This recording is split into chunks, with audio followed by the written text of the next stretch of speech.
Hello, everybody. Happy Friday.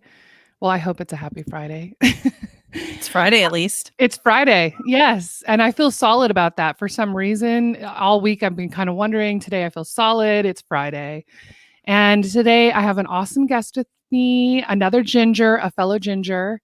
I have Laura Reagan, who is an LCSW and trauma therapist. And yes, Paul says, thank God it's Friday.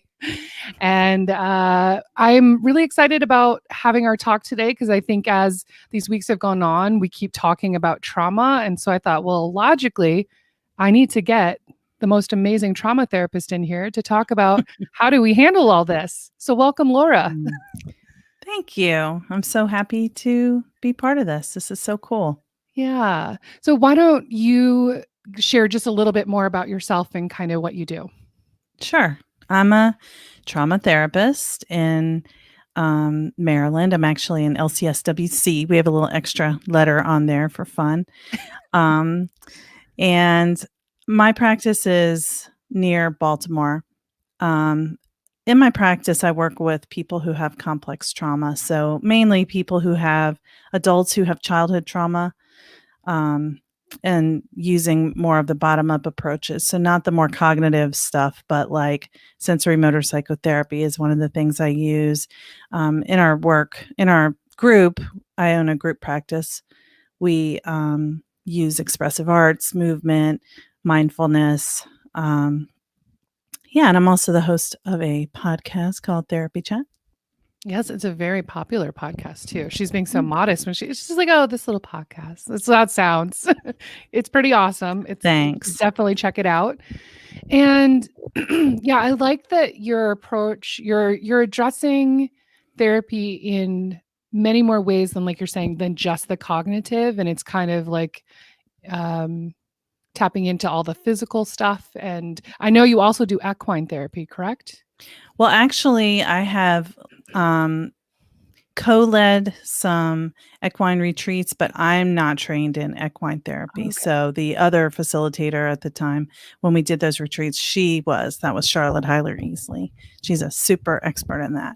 Okay. Yeah. I just remember seeing you advertising that and I was like, wow, she does it all. Like, You did a good job with your marketing when everyone's like, oh yeah, you do those equine retreats, right? I'm like, oh, you heard you about did. that? You did. You did an excellent job, which is great.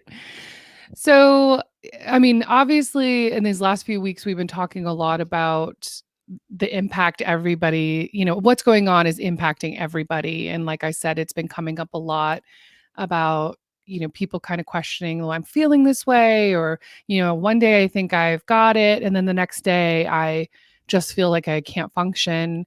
And so I keep mentioning like a lot of this is trauma related. So I guess I wanted to get your perspective on kind of what's going on and what you're seeing. Sure, yeah. And it's weird because we're all going through this collective experience and we're not all having the same experience, but it's a huge change from our normal lives. Um, if the way that it's impacted someone is that they have to stay in their house and they can't like come and go freely the way they used to, that can feel very traumatizing. Um, and I think a lot of what we've heard about the pandemic as we start to understand it, and I don't really mean news coverage, but I mean when you hear like, well, everyone needs to stay inside. On one hand, it's like, oh, okay, we're just staying inside because we don't want to spread this. But, I think our nervous systems get this message of like, something's really wrong and everyone needs to stay inside. There's a big threat out there and we're not safe. And so that's kind of what got activated, I think, for people as that this was first happening. There's this like diffuse unknown thing out there that you don't really know how you can catch it. And so it's like, where is safety? Danger is everywhere, and you don't really know. Like, so you try to get the information. Well, how do we contract this? How do we prevent it? Is there a vaccine? Can we develop immunity? All these things, because we want to understand so that we can help ourselves feel safe. But the basic experience of this is that there's this sense of danger and you don't understand what's happening and you don't know what you can do to keep yourself safe, you know?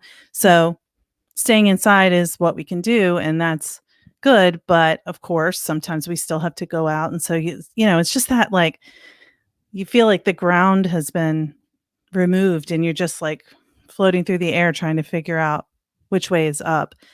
Um, so that is traumatic. And that's what people feel like when they go through traumas, especially childhood traumas. For children, if the family is moving because, let's say, the parent lost a job and, all of a sudden everything the child knew, what was normal, has changed and they don't understand why and they don't know what's going to happen next. So, for anyone who's had past traumas, which is most of us, and many of us especially have experienced childhood traumas, because when you're a child, you have less understanding of what's going on. So whatever is happening can feel very overwhelming and you don't understand. You don't know if you'll be safe. So there's the collective trauma that we're all experiencing right now. And then there's the way that this collective traumatic experience that we're all in is affecting people who have past trauma. It activates that same feeling of, how do I get to safety? What do I need? What do I do? Who's going to help me? Who's going to take care of me? So, or how can I take care of myself? What do I need to do? So, like, there's multiple layers there where there's something happening now that is traumatic. And for many people, it's activating past trauma too. Right. And excuse me. I think it's important what you said, that sometimes it's like this old stuff is getting activated. So it's diffuse. We're not even aware, like, why am I feeling this way? Mm-hmm. Because on a conscious level, you might say, oh, I'm just being told to stay inside. And like you're saying, on the physical level, or even with all the subconscious stuff coming up, it can feel much more intense than that. And it's hard when we can't name it, when we can't like put our finger on, like, well, why today? Why today am I feeling Mm-hmm. like this and what's going on? And I think that's where so many people are feeling. And I think the sad part is when I'm seeing a lot of judgment around, like, oh, your response is being disproportionate. Like you're so upset or you're so anxious or, whatever, however it's manifesting. I'm seeing people really feeling like even judgment towards themselves, not just others, but as to themselves, like, why? This is ridiculous. Like, why am I not sleeping? Or, I guess that's stuff I'm hearing from clients. I don't know if you want to kind of expand on that, or kind of thoughts about, are you seeing that? Yeah, I think it's a perfect illustration of what I was saying about working with the cognition, the thoughts, or the body, which is, the body, your nervous system response is mostly in your body, even though it comes from your brain. It's not like your brain has a feeling, it's your body that feels it. So your logical prefrontal cortex, your cognitive brain, the most developed part of your brain says, but I'm safe. My house is safe. My family's safe. We're all here. We're not going anywhere. There's really, as long as we just hunker down, we can get through this and we'll be okay. So why am I freaking out like this? Mm-hmm. But, your nervous system, which is like when you think about how you sweat or your heart is racing or your stomach gets upset or, you have a feeling like you need to run. Those responses are trauma responses in the body that relate back to usually past traumas. Because, if you were that rare human, I don't know if I've ever seen one, but if you were that rare human who had never experienced any trauma in childhood, and so everything was very safe and secure for you, then you probably do feel like, hey, it's okay. I got this. I know what I need to do. Let me get the facts. Okay. I'm going to carry it out. And you probably aren't going to be having that. Like you're like, this is weird. I don't really know what's going to happen, but you have this innate sense of already feeling safe because you haven't had those traumatic experiences in the past. But for most of us, it brings back any time where you ever felt overwhelmed with fear, didn't know how you were going to be safe. And even when I keep using that word safe, it's like logically you might think, but I am safe. That's stupid. Why am I having this reaction? I'm safe. But when your body, your nervous system is telling you there's danger, there's a threat, it's a survival threat, which this is a survival threat. People are dying. So it is real that that's a threat. But it's not that we all will die. It's that, you know, if we contract it, you know, it depends on what our body will do, how well we can fight it off, and if we'll live through it or if we won't. So, you know, it's not like the same kind of survival threat that if a tiger is chasing you, if they catch you, they're going to eat you, you know, or bite you. Yeah.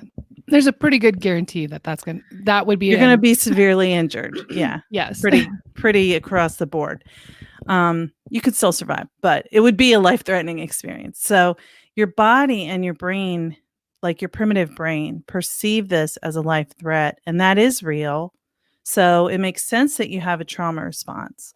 But how much you're able to stay regulated usually really goes back to just how regulated is your nervous system. And for trauma survivors, it's usually less regulated. So what you see is, you know, a lot of self-criticism about why am I feeling like this? I should be fine. This is ridiculous, just like you said, you know.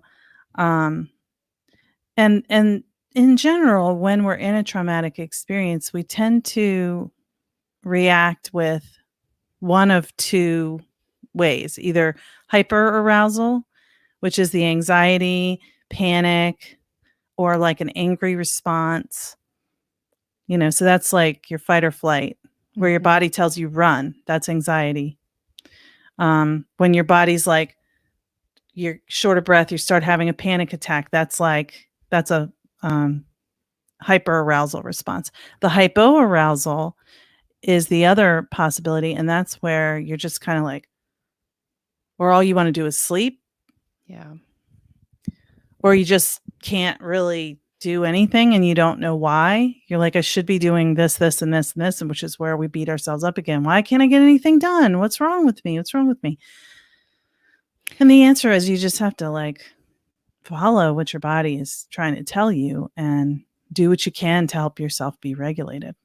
Absolutely. And yeah, I'm hearing people, they say they feel bipolar, and they, you know, they don't mean actual bipolar. They're using it in those terms, but it's that same thing. Like one day you're in hyperarousal and the next day it's hypo. Like, and some of it is like managing how you're taking care of yourself on that day where you're hyper aroused, you know, like, but some of it is just part of this natural cycle, right?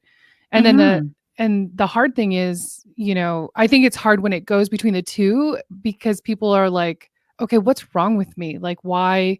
I guess I'm hearing, again, a lot of self criticism and beating themselves up when they're in this, you know, when they're going through that. I don't know that it's better if you're stuck in one. I'm not trying to say that, but I think when they're going back and forth, it feels very confusing to people. Yeah, it really does. But I mean, I think you would probably agree that that's pretty normal, right? Yeah, it is. And you know, and you said like one day they're hyper aroused and one day they're hypo aroused. The other thing can be 1 minute, 1 hour. That's they're true. one or the other, you know. And it all depends on like, I mean, let's say you start off your day and you're already feeling kind of anxious. So then what do you want to do? Get information, right? Consume news. So you click on the TV and you say, I'll just leave this on for background noise, kind of while I'm doing other things. And in that, you're hearing this very like anxious, like frantic kind of energy coming from that. And then your energy starts to go up. So if you're really aware of what you're feeling, you might say, "Oh, I think this news is getting me more anxious. Let me see what I need to do to help myself feel calmer." But if you're not really aware, it's, you know, it just continues to ratchet up, and suddenly you're like, "Do I feel like I have a fever? Is my heart racing? Am I short of breath?" And you know, and it's like, and it doesn't really help to beat ourselves up. To say like, this is so stupid. I shouldn't be feeling like this. The most helpful thing is to really be compassionate with yourself when that happens and say, "Oh, wow, I'm getting really anxious here. Oh, I need to look, something needs tending here. Like, what do I need to do so that I can feel calm and or just let these anxious feelings be there, but kind of greet them with kindness instead of trying to push them away or like shame yourself out of it because that doesn't work." Absolutely. And like you said, sometimes it's just the naming of it, just Mhm. acknowledging it. I find like it still might be there, but I find it kind of takes away some of the intensity of that. And then whether you sit with it or you do something that you know helps you when you're in Exactly. an anxious place. And I think that's I love that the scenario you gave because I think that's happening a lot. Like people are waking up and information is like a way of feeling like we're in control of something. If I know the right thing, Yes. I can protect myself and my family. And so they do that. And despite the fact that probably every, you know, expert in talking about psychological health or well-being is saying really limit what you're taking in and being mindful of it. And yet, like going to the grocery store, in some ways, we do need to seek information. And Yeah. and it's about figuring out where for you is that where on that spectrum, when do you have to stop and kind of being aware of that. Yeah. Right. Yeah. Like really being intentional about what are you taking in. Um, what I do is I I read the news in the morning. I don't watch it on TV because with TV it just comes and I don't know what's going to come next. If I'm reading online, I could choose what I click on, and so that sort of I love regulates it a that. little bit. That's a great point. I never thought of that. I don't watch the news either, but I didn't think about that as being part of the dynamic. Yeah, because you could be just going along fine, and then suddenly some really horrifying story comes, and Yeah, you're all of a sudden you're spiraling, and right. So sorry, go ahead. Yeah, so I was just gonna say, and then I try to just not check it again until the end of the day. But I do subscribe to my state's alerts too on my phone. So if there's any like big news about the governor says we need to do this, it'll come through on my phone and I know, it'll be from them. So it'll be factual. Um, that's another thing is like considering where you take your news from. And I think we all hear that, but it's like, you know, because this is how I know you. We both spend a lot of time in therapist Facebook groups. And there's a lot of, anecdotal, like, well, I heard, or it can be spread through. And, people, and it's not that they're trying to spread misinformation, but it's not facts, it's not articles, it's talking. And Yeah, so even limiting how much we take that in, because, I mean, how many times do you need? There's only so much information about this. How many times do you need to read and explore?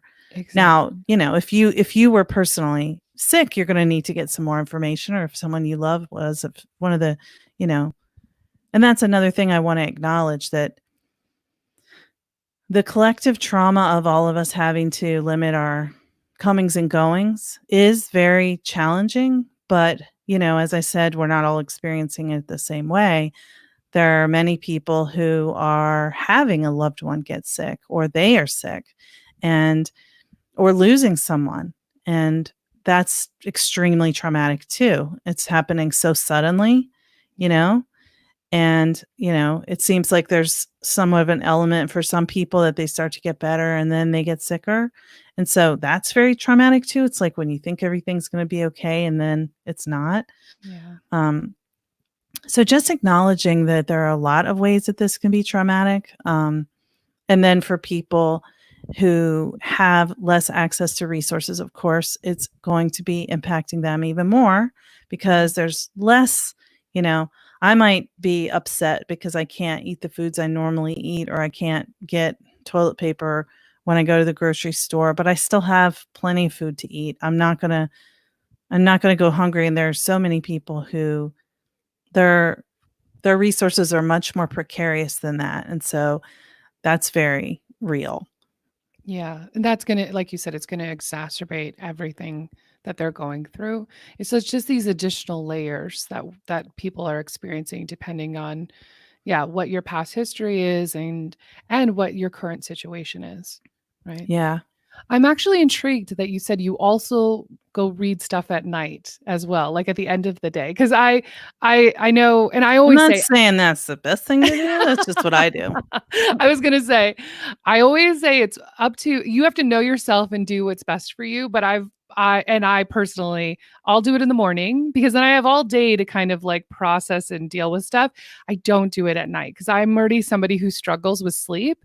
Oh, And yeah. and it's like, even scrolling through Facebook, I really am trying to limit that because, like you said, an article can pop up and there's that part of the brain that, like, what is that, the rubbernecker thing where it's like, well, now I need to know, like, I need to see a little bit more information to know whether I can disregard that article or not. Right. And so No, I agree, I agree, and in fact, when I said in the evening or night, I try to do it at the end of my workday okay. because what I'm doing is, like, in the morning, what do I need to know for today? And then when I don't look at it all day while I work, and then part of to me, it's like a somewhat of a discipline because if I feel anxious, I might want to check during the day. Like, Mm, say I have 5 minutes in between clients, and I just feel like, "Let me look at the news." No, that's not a good idea. So, I give myself that at the end of the day, if I want, I'll check, 5 or 6 o'clock to see if there's anything new. For example, I'm here in Baltimore area. I read the Washington Post. That's what I read in the morning. But we have a small local paper that's really this little, um, it's not for Baltimore. It's like more local to being closer to Annapolis. And they, it's an evening paper because it's a small town kind of paper. So it comes out at 5. So I check there because it's going to have more what's really going on in like my neighborhoods yeah. around where I live. So that's probably the reason why I do it that way, because that source won't have new information in the morning. I still could check it just in the morning and not in the evening, but I think it's just sort of It's your a way to ritual. yeah, Yeah. exactly. And like you said, I mean, we've seen this where when you're having a lot of anxiety, it's like you shouldn't do something, but you're going to do it anyway. So then, like, try to do it in the way that's healthy as possible, right? Right.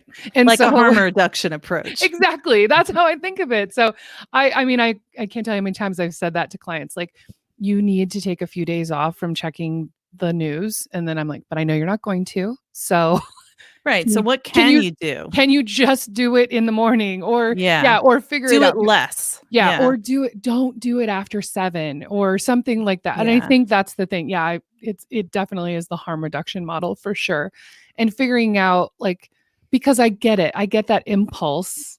I mean, I have ADHD. I absolutely get the impulse of, like, I need to do this now, like, I feel it in me and I need that release, and, we can learn other ways to deal with that, but sometimes we just have to do it, right? Yeah. And I think that that's one of the really hard things about this, and I don't know if any of your other guests have talked about this so far, but the fact that what we normally do to cope is less accessible to us. Yeah. So, there's some people who stay really busy going around running all kinds of errands, taking kids to all kinds of activities, and they don't feel so much during the day because they're doing all that. Yep. Yeah, it definitely has come up, and I think that's the thing is, yeah, I'm finding that people who are really go go go, like to distract themselves, they're not only can they not do a lot of what normally distracts them, but they're also like so extra tired, and so they're not able to sustain it, and that's causing them anxiety as well. Mhm. And that's why I was like, well, there's lots of dynamics that play into that. And I think that's why you have to kind of assess, like, okay, where's my energy at today? What am I needing? And what can I do? Even if it's not the normal thing, how can I do it, in a in a way that's been kind of adjusted for my circumstances, right? Yeah. Yeah. And I think, what so where I'm seeing like trauma responses come up is for people who usually are so, so busy. That's a very anxious energy. And there's this feeling of like being trapped inside, can't get away. Yeah.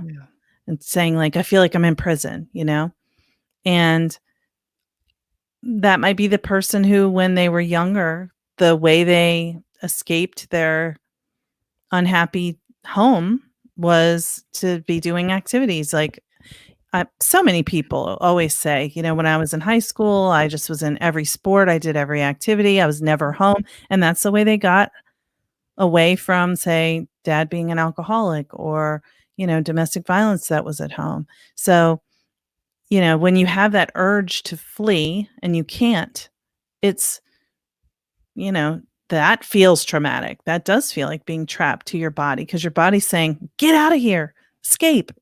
But then the message is, but it's not safe out there, Yeah. So it's really, I mean, it's no joke. Like it's really impacting people. Yeah, and it like you're saying, it's that internal war that just Mhm. drains you, and I think Yeah. in a very different way, right? Mhm. It's not like that, "Oh, I had this, very full day and boy, I'm tired," like the good kind of tired, like, "Oh, wow, I had this great full day and now I feel good." It's more like, "I cannot function right now. Yeah. I just wanna I'm sleep. done. I'm just done." And then the irony is, I think a lot of people are struggling with their sleep, right? So they're exhausted and then Yes. laying there, not able to sleep, and that's very frustrating. Mhm. It's frustrating and it's terrifying for some people because it's like, but I have so much I have to do tomorrow. I have to homeschool these kids. I'm supposed to work 8 hours and, we have to have meals and, so then it's like that, how am I going to get through tomorrow if I can't sleep tonight, and Yeah. of course that's what your anxiety does to you too. But there are a lot of things that people can do. I mean, there are a lot of things that anyone can do that are free. And then there are also a lot of like things you can do with things you already have, or resources you already have access to. So I always think about with trauma, what I've learned.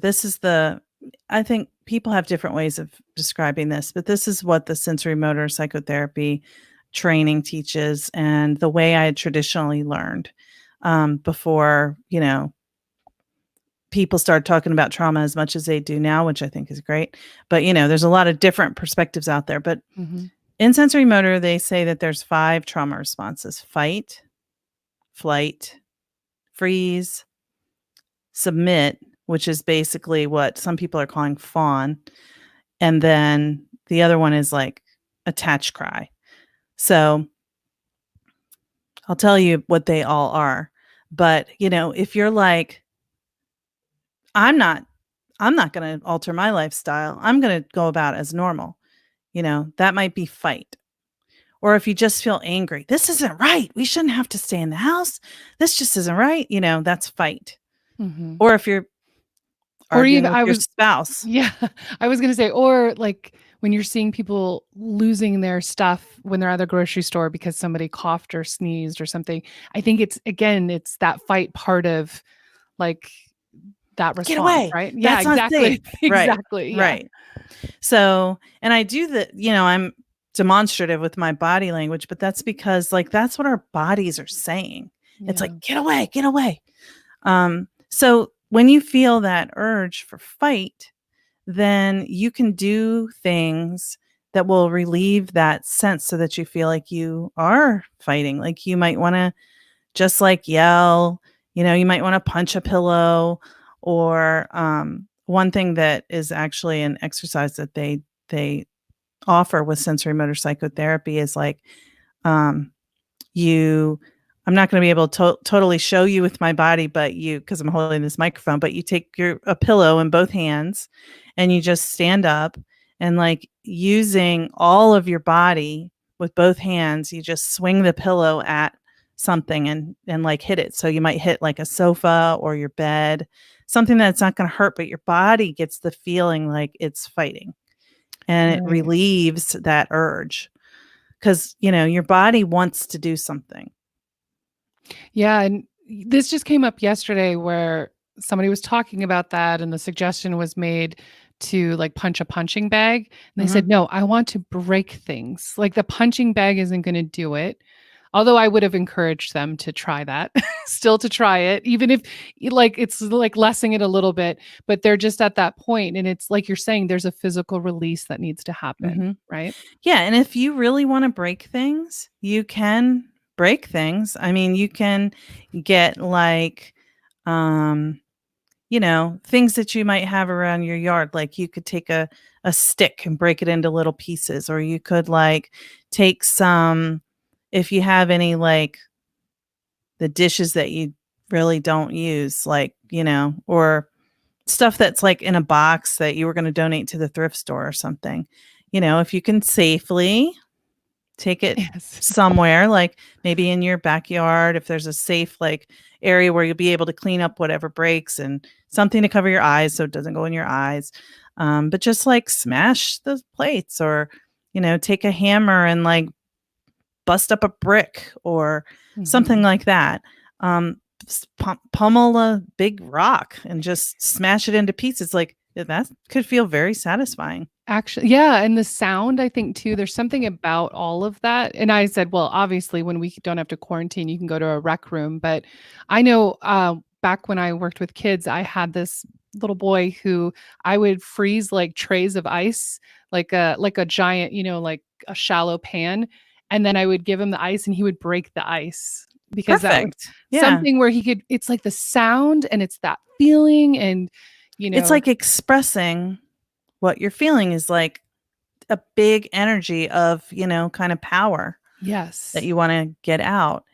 Yeah, so you can be creative with it, but, what you don't wanna do is obviously, if possible, you don't wanna if you do it, you don't have to beat yourself up about it, but you don't wanna be taking it out on your family or Yeah. things like that. You want to, um, find a safe way to do it that doesn't cause disconnection, because part of what is very regulating for all of us is if you have a safe attachment relationship with whoever you're quarantined with, um, assuming that, you don't have to distance from each other because of illness, um, that can be very that can be a good resource too. So you don't wanna cut that out. Absolutely. Yeah, so doing it, I guess I would say in the most productive way possible, right? Yeah. So that Safe it's and not productive.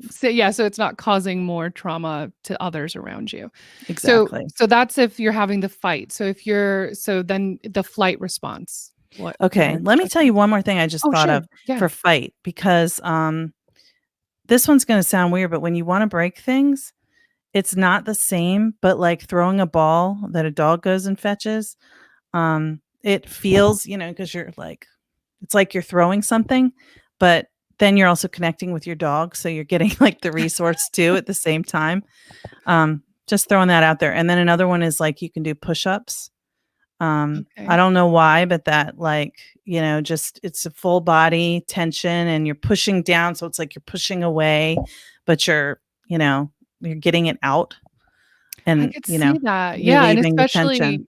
especially because like a lot of the times if we talk about like taking a walk or a run, you're engaging the lower half more, right? But Mhm. there's nothing with the hands or the arms. Right, And right. sometimes that's the thing that I want to punch something, I want to hit something, I want to so I like Yeah, that. That's a great response or a yeah. great suggestion. Yeah, so for flight, that's kinda easy because flight means you need to escape, you wanna get away, so things like jumping, running in place, doing jumping jacks, all of those can really help with that. Taking a walk too, so if you don't have, for whatever reason, the ability to, jump or run, but you can walk, that helps too. You might feel that, if your energy's high, you wanna walk fast, but even if you can't walk fast, Yeah, I was like, it's I could do better that than for about nothing. 30 seconds. Yeah, I mean, there's been a couple times during this where I'm like, I wanna run, but I'm not really in cardiovascular shape for running. So, I started walking, and then I was so anxious that I just started running. I kinda did a little sprint and Yeah. didn't last that long, but then I was like, "Woo," like, that adrenaline really makes you go. It feels good. And then I Yeah, felt even so much better. Yeah, don't worry what it looks like to others if people are seeing it, just, like, it does feel good. I know Yeah. for me too, like, that feeling of being kinda cooped up, so I'm trying to, like, switch up where I am, like, when I'm working and kinda moving around, but I found just taking a drive by myself with, like, the Mhm. window down and just felt now there's probably not a lot of traffic. I'm in a place where I can drive and not have to be like stop and go and frustrated or whatnot, Oh, but yeah. that helps. But I think any like you're saying, any creative way to kind of give the body that response of like, yes, I did it. I did get to leave. I got to escape or I got to Yeah. to get that energy out. So, one of the questions that's being asked or kind of posed is what can we do for sleep? Because people who have never had sleep issues are feeling that and they're kind of unsure. Yeah. So for sleep, there's very, very many things you can do. I mean, I'll just list off a few, but one thing that I think is helpful is essential oils. Lavender. I mean, I not everyone likes lavender, but I'm a big fan of just like diffusing lavender if you have some at home, or putting it in a bath to help you calm down before you go to sleep. I'm also a huge baths fan. Not everyone likes baths, Yeah. but I love taking hot bath with Epsom salts, and I do that pretty much every night before I go to bed. And honestly, I don't know what it is about that hot bath. I guess it relaxes the body. Plus, the Epsom salts have magnesium that also is good for your mood and relaxes your muscles. By the time, I get in there for 5 or 10 minutes, and by the time I stand up to get out, I'm like, "Ugh." I'm like, I can barely stay awake. I trudge into my room and flop into bed. Um, but other things you can do, definitely limiting being online or even on your phone before bed, and they say, like, at least an hour before bed, not having that light from the phone is Yeah. very helpful. If you I do Oh, go ahead. if you do go on your phone, putting it on night mode or whatever. Yeah, that helps. I know like I'm a lifelong sufferer of insomnia and I help a lot of people with insomnia. So I know like the recommendation's 2 hours, but I say like Okay. realistically, we're not gonna do that. But like you're saying, there are those apps now that take out the blue light because the blue light disrupts our circadian rhythm. And so that's Yes. the point. So sometimes people it either keeps them up or they fall asleep and wake up at 3 a.m. because it's disrupted the way that the production of melatonin and it's one of those things where I say to people, even if I know you're not going to do it 2 hours before bed, but even if you can do it 30 minutes or the more the time, the better it helps, right? Exactly. Yeah. Exactly. Yeah.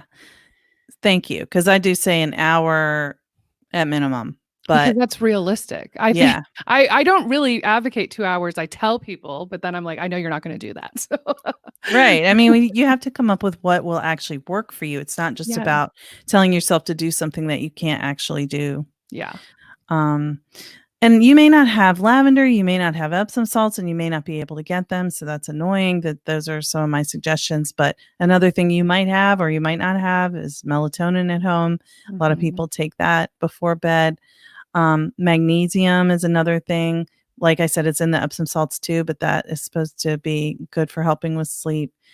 If you have a weighted blanket, I'm a big fan of weighted blankets. Um, they say that if you do one that's 5% of your body weight, that it can help you sleep.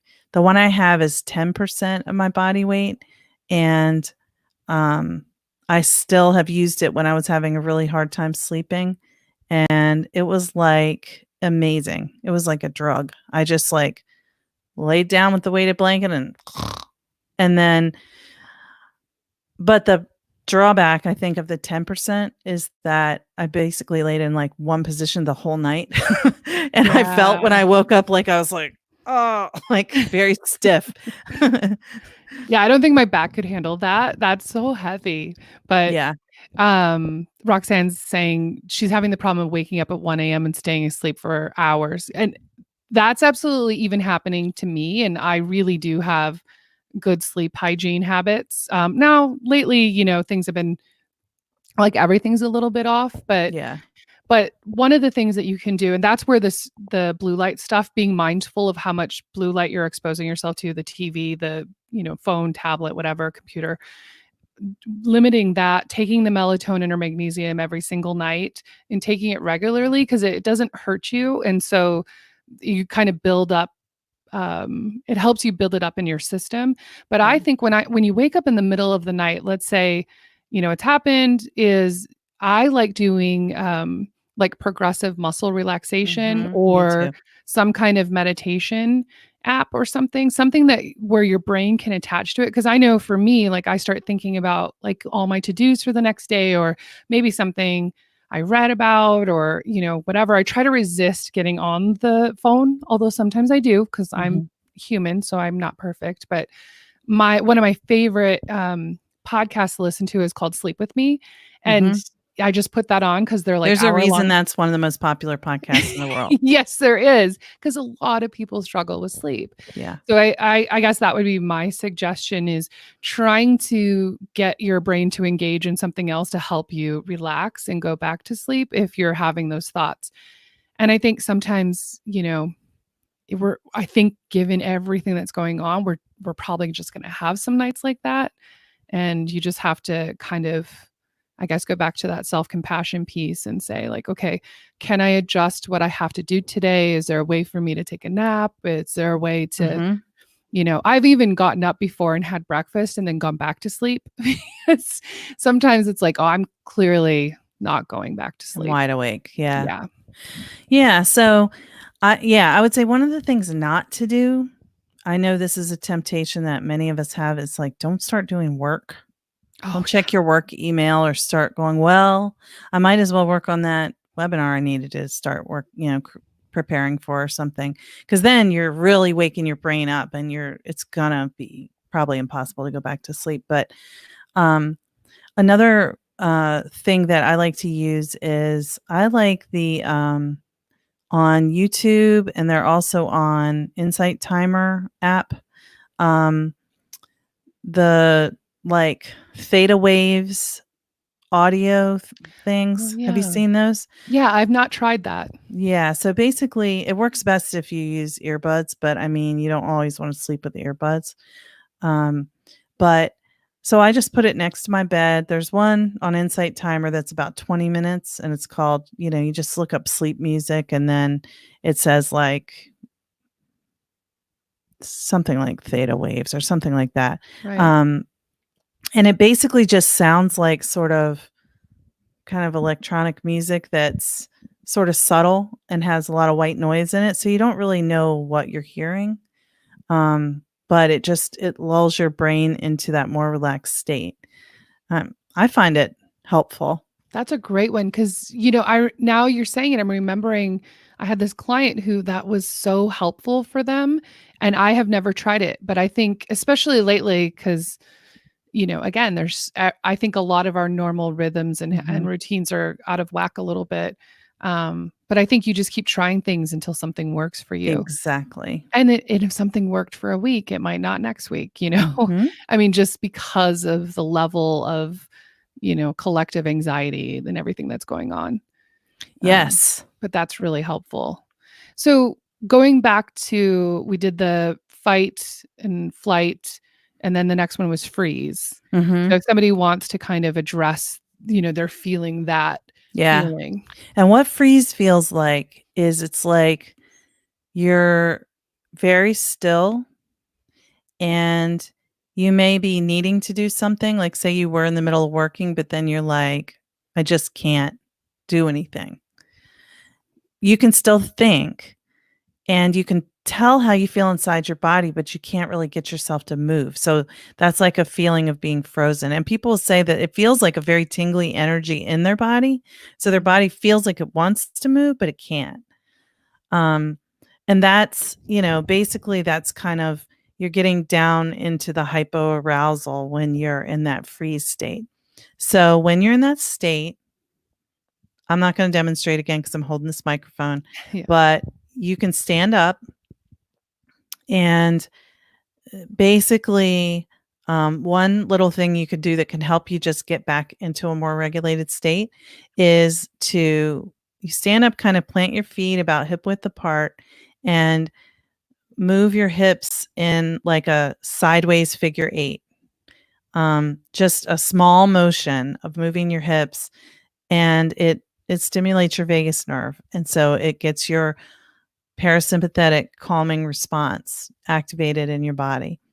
And if that is too hard to figure out how to do, another thing you can do is it's the same idea. You stand up, feet about hip width apart, and then you just gently turn your hips and kind of swing your arms. And people often like want to do it really fast, but it's better to do it slow and just kind of like a natural rhythm of sort of twisting at the waist and letting your arms lead it and keeping your feet planted. And it does the same thing to activate your vagus nerve. Another thing that can help when you're in that freeze state is EFT tapping, which I am not like some huge expert in. But, if you basically just start tapping on the top of your head, then above your eyebrow, next to your eyebrow, under your eye, under your nose, under your chin, on your sternum, and then under your armpit, just kind of like below your armpit at where your ribs are. And you can also use what they call the karate chop point, which is right here.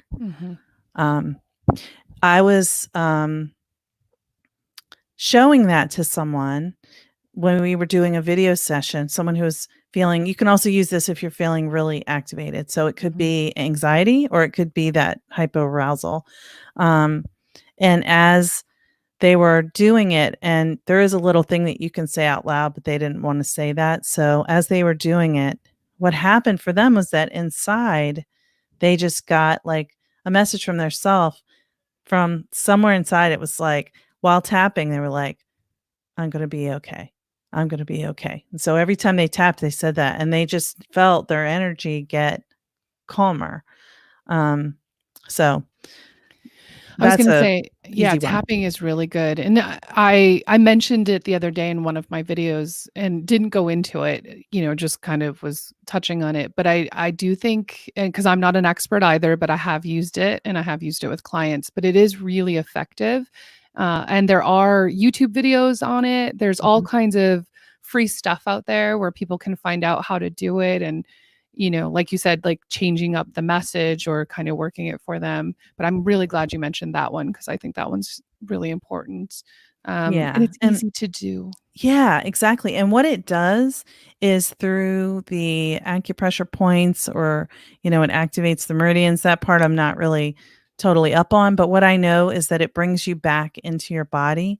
So if you're feeling frozen and you can't move, feel like you can't really move, even though you can move because you're tapping, but it brings you back into your body. You might then feel really anxious because that's what your body's feeling, but that doesn't mean you did it wrong. It means then, okay, now what do I need to do? Do I want fight? Do I want flight?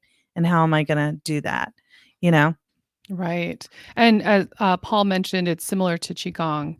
And Yes. absolutely, I think that's where I initially learned about it is from somebody when I was doing acupuncture and she was giving me like Qigong moves and different kinds of things. And, it all kind of goes in alignment where and what I've said to people, because I initially started because of a serious back injury, and I said, I have no idea how any of this actually works, but it works. And that's all I know. So it's one of those things where you kind of just, give it a shot, even if it sounds like, well, how could that do anything? I mean, I couldn't stand up straight. And then all of a sudden I could. Nothing about my back changed. There was no structural change. And, so I guess I'm inviting people to try something, even if it seems outside their comfort zone. And, like you said, this is something you can do by yourself. So no one else has to watch you. Exactly. And if it doesn't work for you, it's okay. But if it does, then use it. Yay. Yeah. So then the other two are submit and attach cry. And those are kind of more like attachment strategies versus trauma responses. So the first Mhm. 3 are trauma responses. Um, and so submit is like, okay, I'm just going along with it. That I don't like this, but I have no choice, you Yeah. know. And that's not really there's not something that you would do to get out of that, but the same way attach cry is something that it's like reach for someone who you feel connected to, someone who makes you feel more safe to be around. Um, and if you have a secure, safe partner that you're already home with, or a friend, a very trusted friend, you know, like, okay, so what I need right now is connection with them. And Mhm. even just being near each other can be regulating. Yeah. It can make such a difference. As you said that, I Pets too. yeah, oh, absolutely. I know, I feel really I my heart really goes out to people who are having to be all alone in this, in their house physically, and even though I'm glad you said, like, even being close by, because you can still connect with people, like, via video or whatever. I mean, Yeah. ideally, though, it's in person. I had just mentioned, when I was talking to someone else that last week, it felt like things were going pretty good, and we had, like, a movie night, and we watched a movie we're all excited to watch, like, we were hoping to see it in the theaters back in the day, but, we watched Onward, and at the end and I could see, like, my son had been crying, and then he came up to me, and we started talking about he just thought it was so sad, and we just hugged and cried for, like, a long while, and I'm like, "Well, clearly this is more than just the movie," and I was crying too, 'cause I think I felt it as well, like, Mhm. there's even if we're feeling okay, we're feeling good, like, all of a sudden I get overwhelmed with, just crying, and there's something about being with somebody who you love and trust, and you can just release that, and it felt Mhm. so good, and, but it was something that I think sometimes we can feel like, "Well, where did that come?" Where that came out of nowhere, or, Yeah. and the next day my daughter had it, and again, the alleged reason was different, but I think it's that thing we're all kind of feeling that, and so being able I think that's ideal if we can have that person and just allow ourselves to kind of, like, release. Yeah. Yeah, because we when we have someone else with us, we can co-regulate together, Mhm. and like what you were saying about, you know I mean, just think of the difference for the child, for your son, of him crying and you holding him and crying too, is saying, "Yeah, this is really sad, but it's okay. We're together and we're letting it out." Yeah. Versus, what we used to do, which is, don't cry." Yeah. Right? And then it's like, "Well, why am I feeling so much? Everyone else is letting me know that this is not a big deal, but I feel so much. So what's wrong with me?" You Yeah. know? And And that's how childhood trauma develops. right.